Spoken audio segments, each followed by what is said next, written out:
What happens when one of the most respected actors in British television sits down for what should be a light-hearted chat and instead walks into an ambush that will leave the studio audience gasping?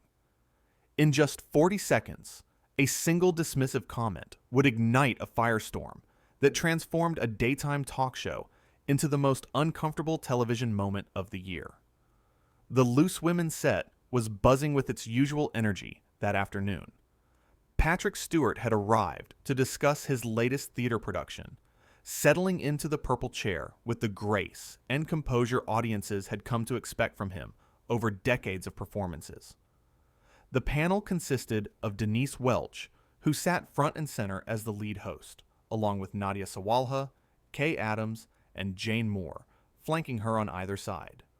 The studio audience applauded warmly as the cameras went live, unaware they were about to witness something unprecedented. Denise opened with what seemed like a standard welcome. "Patrick Stewart, everyone. Lovely to have you here."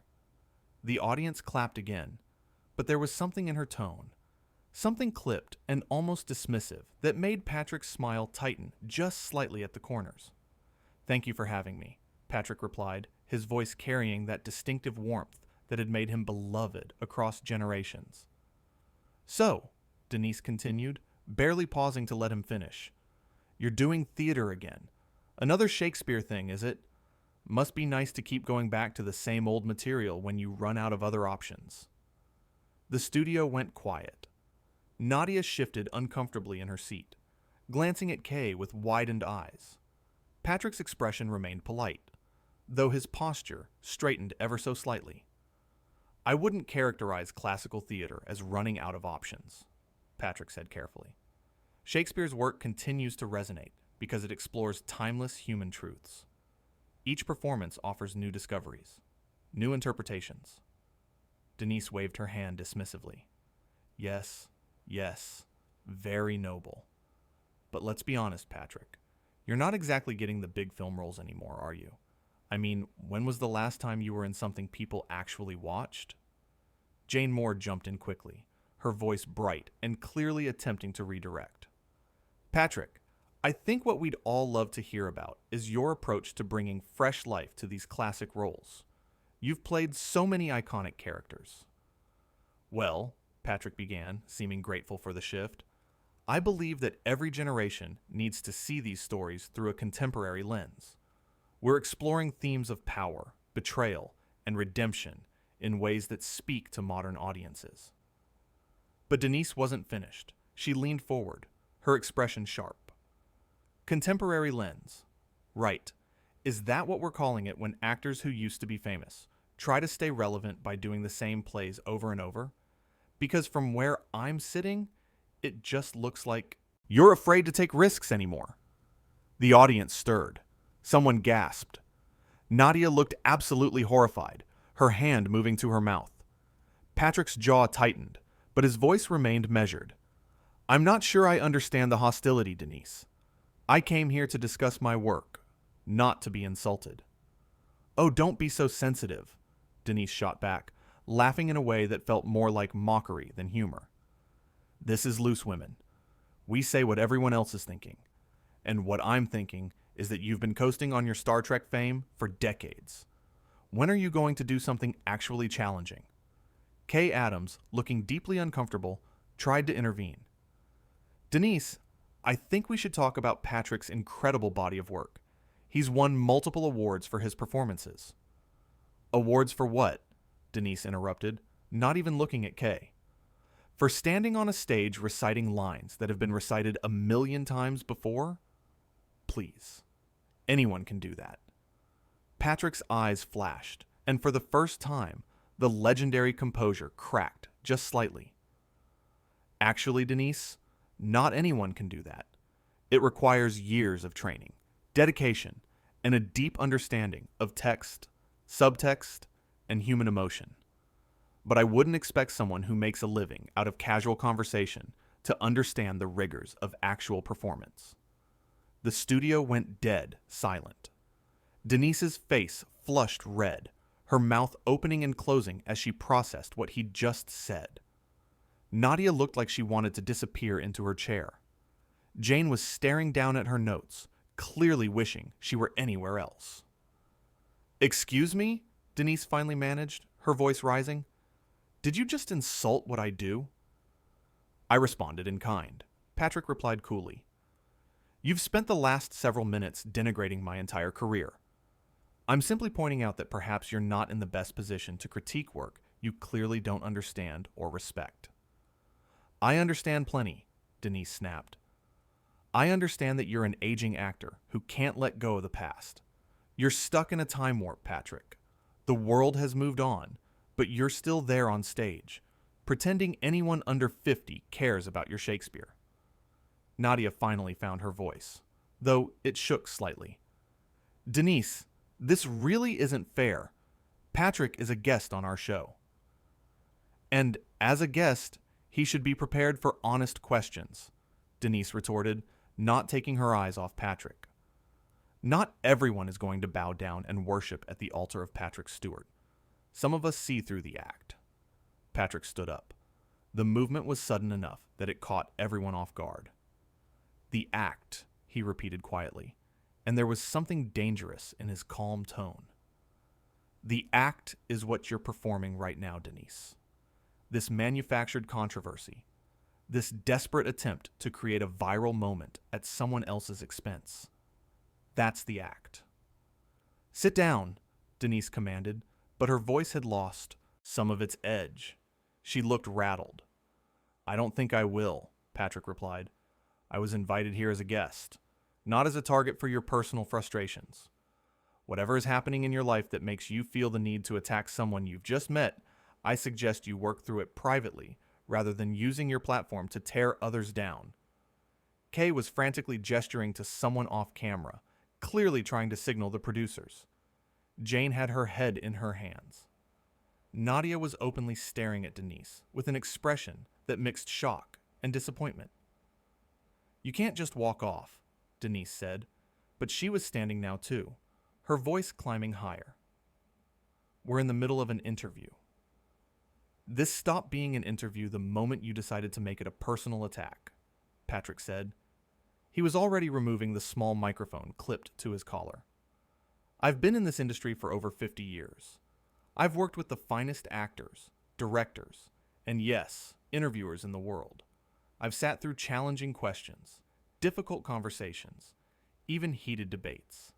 But I have never, in all that time, encountered someone who so thoroughly lacked professionalism and basic human decency." "How dare you?" Denise sputtered, moving around the desk toward him.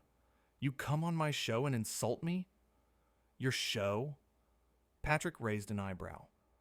"I was under the impression this was a panel, though judging by how quiet your colleagues have been while you've conducted this character assassination, perhaps I was mistaken about their level of complicity." "We're not complicit," Nadia said quickly, loudly. "Patrick, please. We didn't know she was going to do this." "Yeah," Jane added, finally looking up. "This isn't what we planned. Denise went completely off script." Denise whirled on them. "Off script? We're supposed to be spontaneous. Or have you forgotten what makes this show work?" "There's spontaneous, and then there's cruel," Kay said quietly, and the disappointment in her voice was unmistakable. "What you did just now was cruel, Denise." Patrick placed the microphone on the chair he'd been sitting in. "I appreciate that some of you recognize this for what it was, but I'm afraid my presence here is only going to make this situation worse. I'll be leaving now." "You walk off this stage, and your career is finished," Denise threatened, though even as she said it, the words sounded hollow. "I'll make sure everyone knows how difficult you were." Patrick actually smiled then, though it didn't reach his eyes. "My dear, I've played kings and captains, heroes and villains. I've performed for the Queen and for sold-out audiences on Broadway. Do you honestly believe that your opinion, or your threats, carry any weight whatsoever? My career will be fine. The real question is whether yours will recover from this moment." The audience was completely silent now. Some people looked shocked. Others looked angry, though it was clear their anger was directed at Denise. not Patrick. A few people were recording on their phones, capturing every second of the confrontation. "You're being ridiculous," Denise insisted, but her voice had lost its power. She sounded defensive now, cornered. "I was just trying to have an honest conversation." "No," Patrick corrected her. "You were trying to humiliate me. There's a difference. An honest conversation requires mutual respect, genuine curiosity, and a willingness to listen. You displayed none of those qualities. From the moment I sat down, you had an agenda, and that agenda was to make me look small so you could feel big." "That's not true," Denise protested, but she was looking around now, seeming to realize for the first time that no one was on her side. The other panelists were staring at her with varying degrees of disapproval. The audience was completely against her. Even the camera operators looked uncomfortable. "Isn't it?" Patrick challenged. "Then tell me, what was the purpose of your comment about me running out of options? What was the journalistic value in suggesting that I'm afraid to take risks? What insight were you hoping to gain by implying that my life's work is meaningless?" Denise opened her mouth, but no words came out. She looked to Nadia, to Kay, to Jane, but none of them met her eyes. "I thought not," Patrick said. He turned to address the other panelists directly. "Ladies, thank you for attempting to salvage this situation. I'm sorry you had to witness this. And to the audience." He turned to face them. "Thank you for your initial warm welcome. I hope you'll remember that a few moments of discomfort on television pale in comparison to the joy that live performance can bring. I encourage you all to support your local theaters. Come see real artists at work." The audience applauded, and this time it was thunderous. People were standing up, giving him a genuine ovation.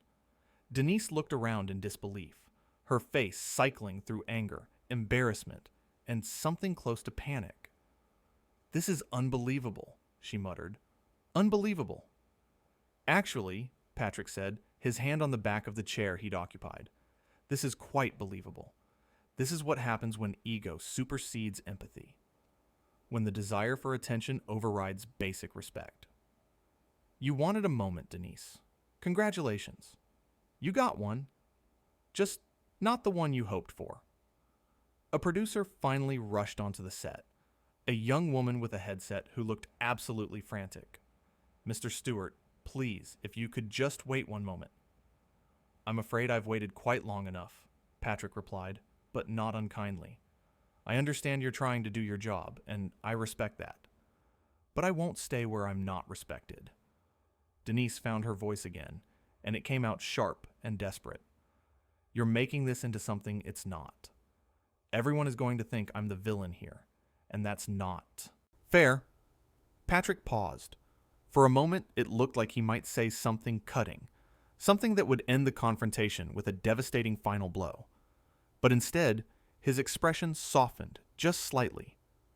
"Denise," he said, and his tone was almost gentle, "you made yourself the villain, not by asking difficult questions, but by asking cruel ones. Not by challenging me, but by mocking me. There's a vast difference between journalism and bullying, and you cross that line repeatedly. If people see you as a villain after this, it's because you chose to play that role." "I don't have to listen to this," Denise said, but she sounded defeated. "I don't have to stand here and be lectured by you."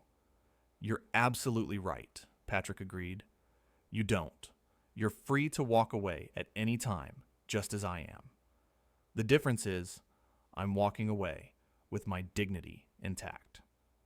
Kay stood up then, moving toward Patrick. "Before you go, I just want to say that I'm truly sorry. This shouldn't have happened. You're a wonderful actor, and by all accounts, a wonderful person. You deserved better than this." "Thank you," Patrick said sincerely. "That means a great deal." Nadia stood as well, followed by Jane. They both moved toward him, creating a physical barrier between him and Denise. "We're really sorry," Nadia said, and she looked close to tears. "Please don't think this is what we're about." "I don't," Patrick assured her. I can see quite clearly that this was one person's choice, not a collective decision. Jane nodded. For what it's worth, I think you handled this with remarkable grace. More grace than most people would have managed. Patrick smiled at them, a real smile this time. Well, I've had a lot of practice staying calm under pressure. Decades of live theater will do that to you. There was the slightest emphasis on the words, a subtle reminder of Denise's earlier mockery. The producer was whispering urgently into her headset, clearly getting instructions from the control room. The audience was still buzzing, people talking among themselves, some shaking their heads in disapproval. Denise, standing alone now near her chair, made one last attempt to regain control. You know what? Fine. Leave. We don't need you anyway. We have plenty of other guests lined up, people who actually want to be here. Patrick turned back to her, and when he spoke, his voice carried to every corner of the studio. Denise, I did want to be here. I came here excited to talk about my work, to connect with your audience, to share stories from my career. You were the one who decided that wasn't good enough. You were the one who turned what should have been a pleasant conversation into a confrontation. And now you're angry because I refuse to participate in your game. That's not on me. That's entirely on you. The silence that followed was deafening. Even Denise seemed to have run out of things to say. She just stood there, her arms crossed, her face a mixture of anger and humiliation. Patrick looked at the producer. I assume someone will show me out? Of course, Mr. Stewart, she said quickly. This way, please. As Patrick walked toward the edge of the set, the audience began applauding again. It started with a few people and quickly grew until the entire studio was clapping, some people cheering. It was a clear message of support, a rebuke to what they'd just witnessed. Patrick paused at the edge of the set and turned back one final time. He didn't look at Denise. Instead, he addressed the audience directly. Thank you all for your kindness. Remember, life is too short to waste on negativity. Seek out beauty. Support the arts. And most importantly, treat each other with respect and compassion. Those are the things that truly matter. And with that, he walked off, his posture straight, his head held high, every inch the dignified professional he'd always been. On the set, chaos erupted. Denise was arguing with the producer. Nadia was crying. Kay and Jane were huddled together, talking urgently. The audience was still buzzing, phones out, capturing every moment of the aftermath. But Patrick Stewart was gone, having delivered perhaps his most powerful performance, not through a scripted role, but through simple, honest dignity in the face of unwarranted hostility. He had come to discuss theater, to share his passion with an audience that appreciated it.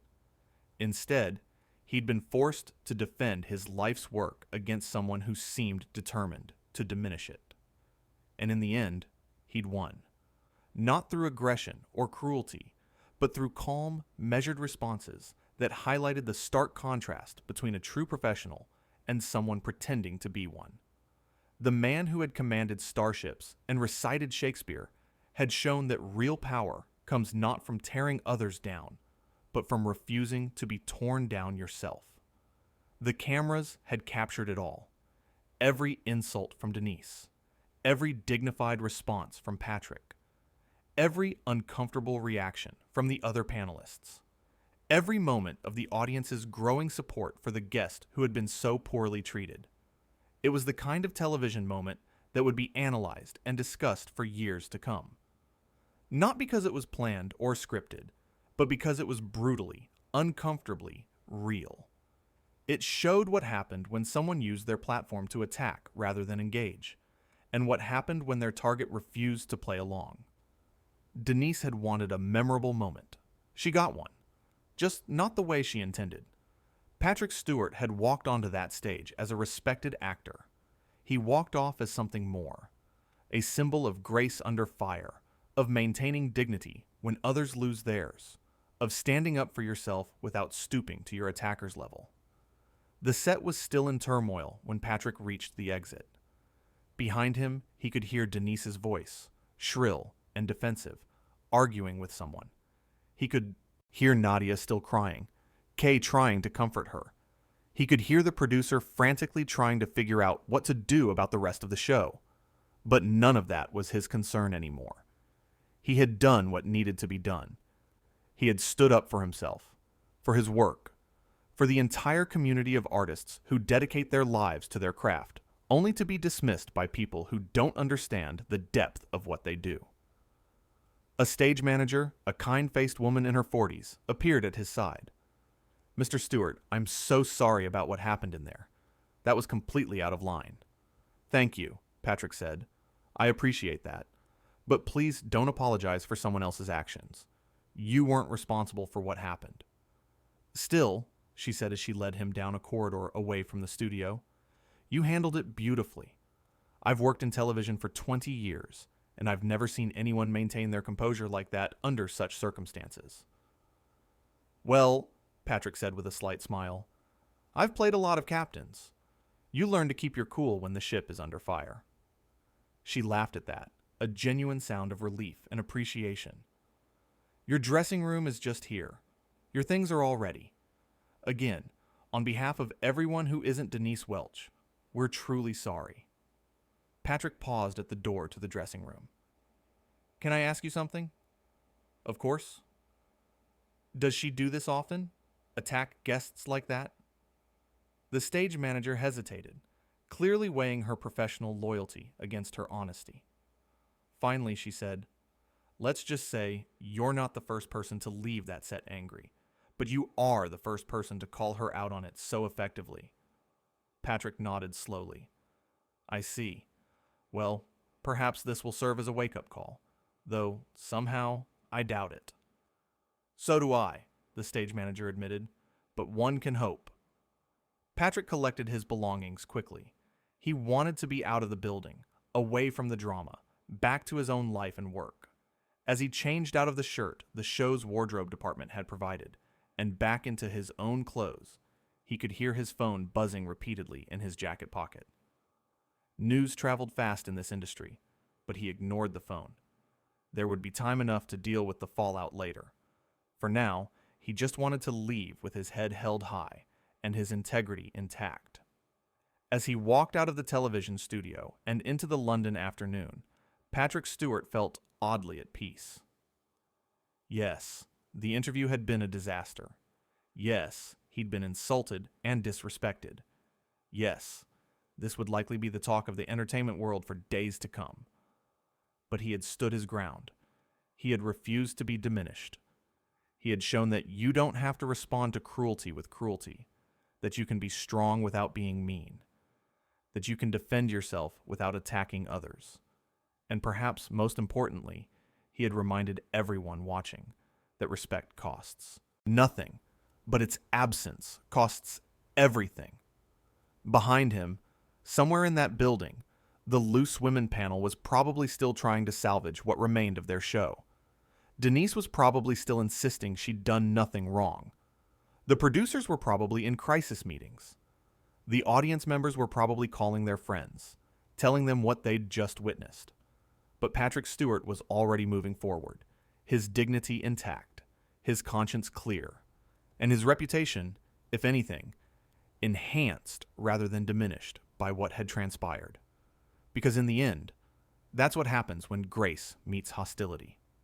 Grace wins. Every single time.